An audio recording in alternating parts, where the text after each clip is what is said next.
నమస్కారం. ఎలా ఉన్నారందరూ? నేను మీ శైలు. ఇవాళైతే ఒక చిన్న స్టోరీని అయితే మీతో షేర్ చేసుకుంటాను.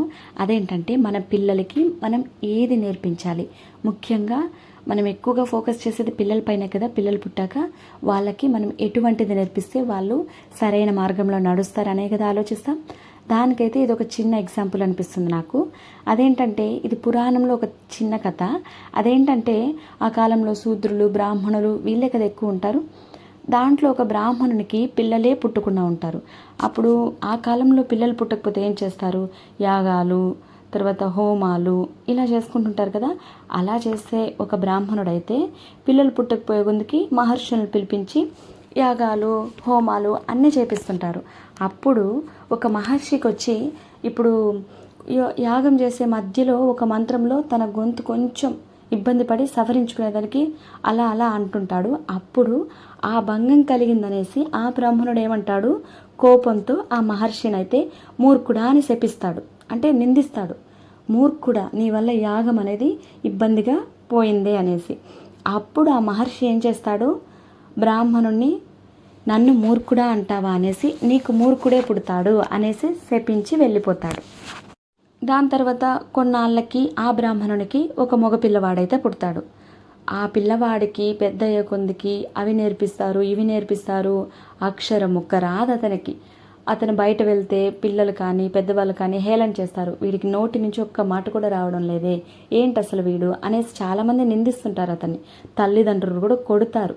ఏంటి నీకు ఇన్ని చెప్పిస్తున్నా అంటే, ఇన్ని చెప్పిస్తున్నా నీకేం రావటం లేదే ఏంటి అనేసి అతన్ని అందరూ నిందించడే కాకుండా ఈవెన్ తల్లిదండ్రులు కూడా అలా అంటుంటే తనకి చాలా బాధ వేసి, నన్ను ఎవ్వరు ఇక్కడ అర్థం చేసుకునే వాళ్ళే లేరనేసి, ఈవెన్ తనకి ఆ కాలంలో బ్రాహ్మణ్స్ అంతా సంధ్యావందనాలు చేసుకుంటుంటారు కదా, అవి కూడా వచ్చేది కాదు అతనికి.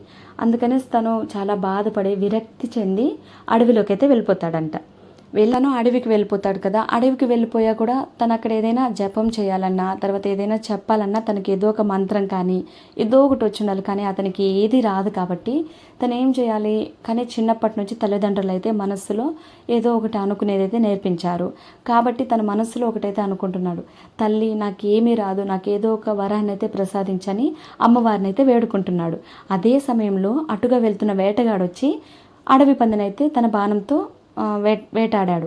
వేటాడినప్పుడు అడవి పందికి ఆ బాణం తగిలి అతను ఎక్కడైతే జపం చేసుకున్నాడో అక్కడొచ్చి అడవి పంది పడుతుంది. అప్పుడు ఏం చేస్తుంది పందులు ఎలా అరుస్తాయి అందరికీ తెలిసింది కదా, అయ్యి అంటూ అరుస్తుందంట.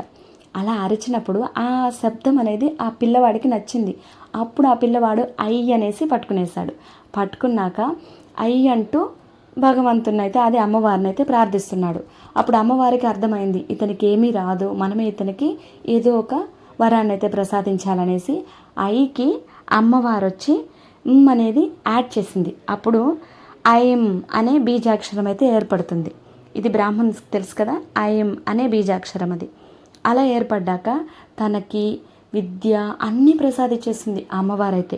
అలా ఆ పిల్లవాడు పెద్ద విద్యావంతుడు, సంపన్నుడు అయిపోతాడు. అలా అమ్మవారు అన్నీ ప్రసాదించాక అమ్మవారైతే మాయమైపోతుంది. దాని తర్వాత ఆ పిల్లవాడి దగ్గరికి ఆ వేటగాడు వస్తాడు. వచ్చి ఇక్కడ అడవి పంది ఉండాలి ఎక్కడా అని అడుగుతాడు.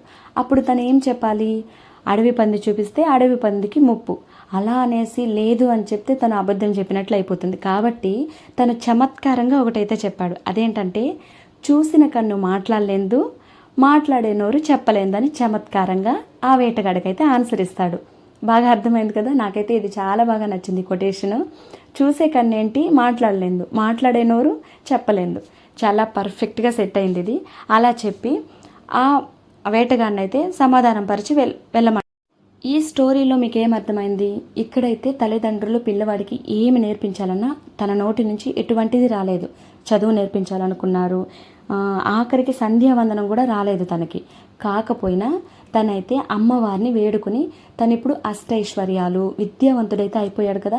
అంటే మనము పిల్లలకి ఏది నేర్పించినా నేర్పించకపోయినా భగవంతుని పాదాలని ఎలా పట్టుకోవాలి, చివరికి పిల్లవాళ్ళు కానీ పెద్దవాళ్ళు కానీ చేరాల్సింది భగవంతుడి పాదాల దగ్గరికే కదా.